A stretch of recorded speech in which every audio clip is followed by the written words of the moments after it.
ನಮಸ್ಕಾರ ಎಲ್ಲರಿಗೂ. ನಾನಿವತ್ತು ಫ್ಲವರ್ ವಾಸ್ ಮಾಡೋದನ್ನು ಹೇಳ್ಕೊಡ್ತಾ ಇದ್ದೀನಿ. ಮೊದಲಿಗೆ ಬಾಟ್ಲನ್ನು ಕಟ್ ಮಾಡಿಕೊಂಡು ಅದಕ್ಕೆ ಒಳಭಾಗದಿಂದ ಬಣ್ಣ ಹಚ್ಕೊಳ್ಬೇಕು. ಒಳಭಾಗದಿಂದ ಹೊರಗಡೆಯಿಂದ ಹಚ್ಕೊಂಡ್ರೆ ಈಗ ಕೈಗೆ ತಾಕತ್ತಲ್ವ, ಒಳಭಾಗದಿಂದ ಹಚ್ಕೊಂಡ್ರೆ ಕೈಗೆ ತಾಗೋದಿಲ್ಲ ಮತ್ತು ಶೈನಿಂಗ್ ಬರ್ತದೆ. ಹಾಗೆ ಮನೆಯಲ್ಲಿ ತಂದಂಥ ಪಿಸ್ತಾವನ್ನು ತಿಂದು ಅದರ ಸಿಪ್ಪೆಯನ್ನು ಬಿಸಾಡದೆ ಹಾಗೆ ಸ್ಟೋರ್ ಮಾಡಿ ಇಟ್ಕೊಂಡು ಇದ್ರ ಮೇಲೆ ಡೆಕೋರೇಷನ್ ಮಾಡ್ಬೋದು.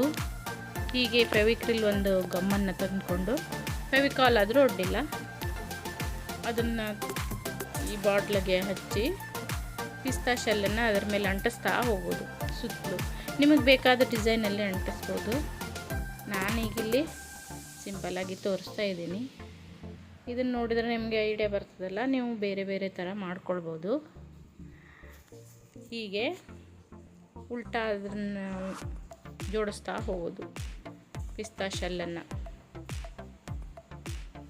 ಒಂದರ ಪಕ್ಕ ಒಂದು ಜೋಡಿಸ್ತಾ ಹೋದರೆ ಅದು ಒಣಗಲಿಕ್ಕೆ ಸುಮಾರು 1-2 ತಾಸು ಬೇಕು. ಹೀಗೆ ಕೇರ್ಫುಲ್ಲಾಗಿ ಹಚ್ತಾ ಹೋಗಿ.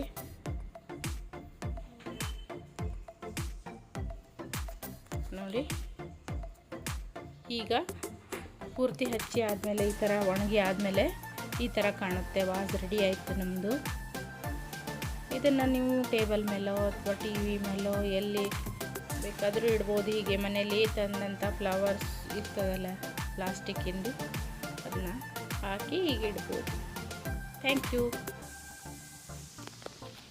ನೋಡಿ, ಈ ಥರ ಕಾಣ್ತದೆ ಫೈನಲ್ಲಾಗಿ. ವಿಡಿಯೋ ನೋಡಿದ ಎಲ್ಲರಿಗೂ